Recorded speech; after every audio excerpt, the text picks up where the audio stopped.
Well, hello. Happy New Year, new me, all that good stuff. So, yesterday I had the pleasure of going to the theater to see the latest Angel film called I Was a Stranger. This is directed by Brandt Andersen. I grew up watching Christian films. A lot of the animated ones are good, VeggieTales, Adventures in Odyssey, masterpieces, okay? A lot of the live action Christian films, they're a little rough. Christian films have tended to be a little bit rough, in my opinion. But I feel like Angel Studios, or now just Angel, it seems they have rebranded to just Angel. Angel is changing the game a bit. They have come out with some actually really well made, decent films, okay? Cabrini was one of them. The controversial Sound of Freedom was actually pretty good, in my opinion. This one I had high hopes for. It's called I Was a Stranger. It apparently was one of the most awarded Angel films from film festivals, and there was some positive buzz around it. So I was excited to see this film. I was ready to see a good Christian movie. And I gotta say, in the beginning of the movie, I was quite impressed. The beginning of the film, maybe the first third of the film, is really solid. I was having I wouldn't say a good time because of the subject matter, but I was engaged in the film, okay? I'm just an amateur who critiques films. I'm not a professional critic or anything, but it is my opinion that if a critic loses themselves in the film and forgets that they're there to critique the movie, that's a good thing. That's a positive sign that the movie is being effective. And that's what happened to me. I lost myself in the first third of this film. From there, it got a little rougher, and I'll go into that. But the beginning of the film, good, really solid. I was really impressed. There's different languages being juggled in this film. And I don't know what the budget of this film was, but the beginning of the film is basically a wartime sequence in Syria. And they executed those scenes very well. They were impactful. They had some scope to them. I was very impressed. As far as I can tell, parts of this movie were filmed in like Turkey and Palestine and Jordan and a little bit in the United States. So maybe that's where they were able to cut down on some of their costs. I know filming internationally is a lot cheaper than filming in the United States. So good on them for taking advantage of that if that's the case. But the beginning of the film looked great. I was engaged. It was a solid start to my day in the theater, to be quite honest. My first problems with this film started to emerge in kind of the structure of this movie, okay? And I've seen this done in both secular and religious films before, but a lot of religious films like to do this for some reason. They structure their movie such that you have 4, 5, 6, 12 different storylines of different characters that are separate from each other throughout the movie, and then at the end they come together in one spectacular providential reveal, okay? And as I alluded to there with the word providential, the reason I think that a lot of Christian films specifically do this is because it's a way of showing God's providence and God's omnipotence over any situation, right? He can take many seemingly disparate threads and weave them into one tapestry, if you will. So it's a religious kind of theme that is being woven into the structure of the film. Okay, I can appreciate that. That's an interesting artistic choice. The problem with that is that many times these films bite off way more than they can chew because they're trying to juggle 5 different character storylines and then bring them together at the end. In another movie I saw that had David A.R. White in it, it was like 12, I think. There was like 12 different storylines, and that was just way too much. This one at least went with 5, but it was still too much. Before I go any further, I want to make something clear. This film deals with civil war-ridden Syria. I'm not sure the exact dates that this movie would be set in, but it's set in the rule of Bashar al-Assad, okay, in Syria. So this movie deals with the Syrian civil war. It deals with Syrian refugees in Turkey. It deals with Syrian refugees fleeing Turkey into Greece. It deals with that whole historical era, okay? I am not a political person. I'm just going to be talking about the film. I'm not going to be concerning myself with the politics of everything. I just want to make that clear. So again, the problems started to emerge for me in this film when we started to settle into the structure of following 5 different characters through this movie. The first 2 characters that we follow were solid. We follow a Syrian doctor, and then we follow a soldier who is fighting, I believe, for the Bashar al-Assad regime. These 2 storylines were handled very well. They were engaging, acted very well. But I noticed that each of these stories, okay, as we're progressing, so we follow the doctor's story and then it ends on a cliffhanger. And then we follow the soldier's story and it ends on a cliffhanger. I'm realizing now as I'm watching the movie, this is going to be kind of the pattern. We're going to go through a majority of this person's story and then we're going to end on a cliffhanger. Okay, fine. That's an interesting way to do it. The problem is after we went through the third and the fourth person's story and we're getting to the fifth person's story, I'm thinking this movie is only an hour and 45 minutes long.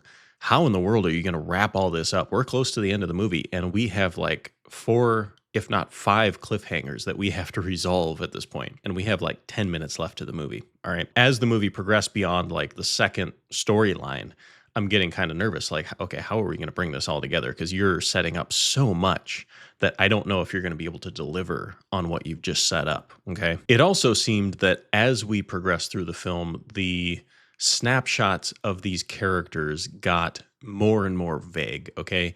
We spent, I think, the most time on the doctor. We spent a decent amount of time on the soldier. As we progressed, it got less and less detailed, more and more sketchy. Okay. The stories were less fleshed out. It seemed like the director maybe had a really strong vision in the beginning. And as things went on, he kind of faded off. So the five storylines we're dealing with is we have a doctor, we have a soldier, we have a smuggler, we have a poet, and we have a captain, a boat captain. So the doctor is a doctor treating people in Syria. The soldier is someone, like I said, I believe fighting for the Bashar al-Assad regime. The smuggler is someone smuggling Syrian refugees in Turkey to Greece. The poet, I have no idea, okay?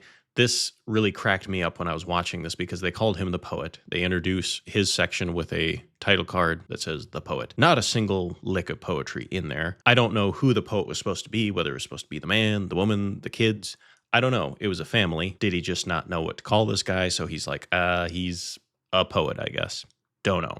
We lost the poetry in there somewhere. And then the captain is a Greek Coast Guard captain. Okay, so this is going to be spoilers, but as you might imagine, the Syrian doctor has to flee. The soldier who is fighting for Bashar al-Assad defects and flees. The smuggler is the smuggler who is going to smuggle these refugees to Greece. The poet is just either a man, a woman, a child, a part of this family who is fleeing Syria to Turkey to Greece. And then the Greek captain is going to basically rescue them at sea as they're trying to flee from Turkey to Greece. So that's kind of how all of these storylines meet. So that's fine. That's an interesting way to tie together the story. But again, they bit off way more than they could chew. Because as I said, I got to the end of the film and literally we're like 5 minutes out from the ending of the movie. And they still hadn't resolved their cliffhangers. Okay. With the soldier, for instance, we end on a cliffhanger where two people draw guns on each other and then it just goes black. With the smuggler, kind of a similar thing.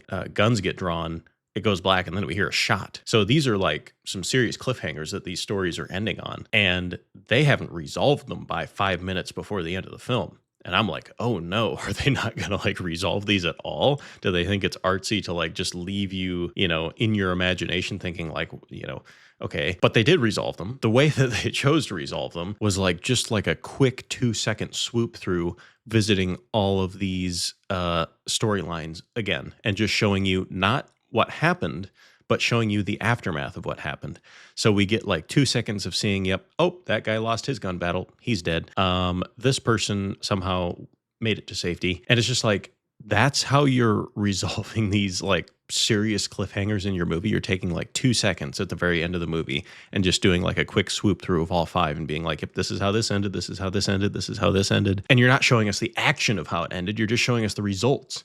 So it's like, we don't see the actual gun battle happen. We just see that this guy lost, that guy won. Okay. Very bizarre way to handle that. That just kind of blew me away. I was like, that's really how we're tying all this up. Not only was it bizarre, but it was actually pretty bleak, which I got to give Brandt Andersen props for. I like a bleak movie.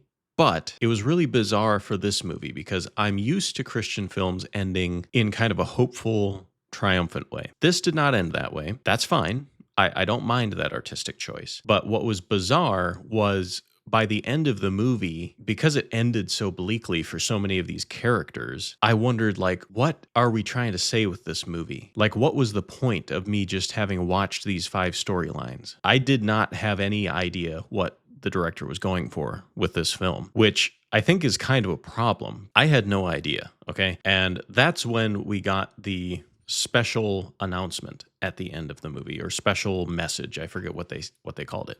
But, the credits start to roll and it's like, oh, 15 seconds till the special message. Okay. We stayed around for the special message, and it was the director, Brandt Andersen, and he came on and basically said, yes, I have spent time in Turkey and Syrian refugee camps. And the point of this movie was basically to show that all of us are not so different. Though we may come from different backgrounds, we all feel the same emotions. We all feel love. We all feel hatred. We all feel pain. And that's the point of this movie. I thought, okay, fine. I can see that, but I had no idea that's what you were going for until you just said that. And that's a problem. Okay. You shouldn't need a special message from the director after the film to understand what's going on. You should be able to at least form some kind of theory about what's going on here. For instance, I watched the film by Denis Villeneuve called Enemy. I had no blessed idea what was going on in that film.